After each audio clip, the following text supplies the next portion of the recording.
Astrology में मैं भी नहीं मानता था, लेकिन कुछ ऐसे इंसिडेंट हुए कि धीरे धीरे करके एस्ट्रोलॉजी के बारे में ज़्यादा पढ़ा, समझा और समझ में आने लगे कि कुछ चीज़ तो है। अब जब सारी चीज़ें पहले से ही डिसाइडेड हैं, पास्ट प्रेजेंट फ्यूचर सब लिखा जा चुका है, तो ऐसे में हम दो चीज़ों में कंफ्यूज हो जाते हैं कि अगर सब कुछ पहले से ही डिसाइडेड है तो हमारे पास तो कुछ करने के लिए है नहीं। तो आप क्या मानते हो कि या तो हमारे पास फ्री विल है काम करने की, या फिर भगवान की मर्जी के बगैर कुछ नहीं हो सकता, तो कुछ मत करो?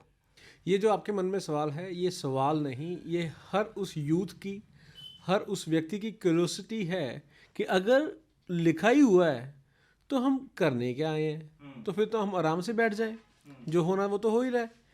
एक बहुत प्यारे शख्स थे, मंदिर में भगवान के सामने, अपने गुरु महाराज के सामने बैठे हुए, और उन्होंने पूछा कि हे गुरु महाराज, हे संत महापुरुषों, अगर सब कुछ ही पहले से लिखा है तो हम बार बार यहाँ माथा टेकने भी क्यों आते हैं, तो हम बार बार दर्शन करने भी आपके क्यों ही आ रहे हैं ना, अगर होने कुछ नहीं है तो उन संत महापुरुषों ने अपनी एक अंगूठी उतारी और उसको बोला कि ये पढ़ क्या लिखा हुआ है।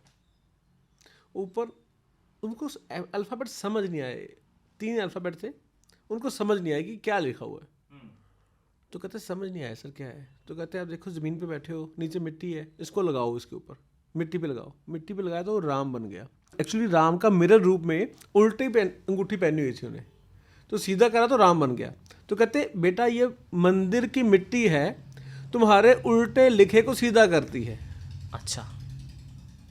तुम्हारे उल्टे लिखे हुए को सीधा कर देती है। भगवान ने मान लो उल्टा लिख दिया, तो संत महापुरुषों के दर्शन मात्र से भी आपके उल्टे लेख सीधे होते हैं। इसलिए ज्योतिष का और संतों का इस दुनिया में जरूरत है, ये कारण है। तो इसलिए मान लीजिए कुछ भगवान ने गलत लिख दिया है, तो आप पूछ कर अच्छे उपायों से, संत महापुरुषों की बैठक से, संगत से अपने भाग्य को बदल सकते हैं। इसलिए ये बनाया था। तो जो लिखा है वो होना है, संतों की कृपा रही सब कुछ बढ़िया भी हो सकता है।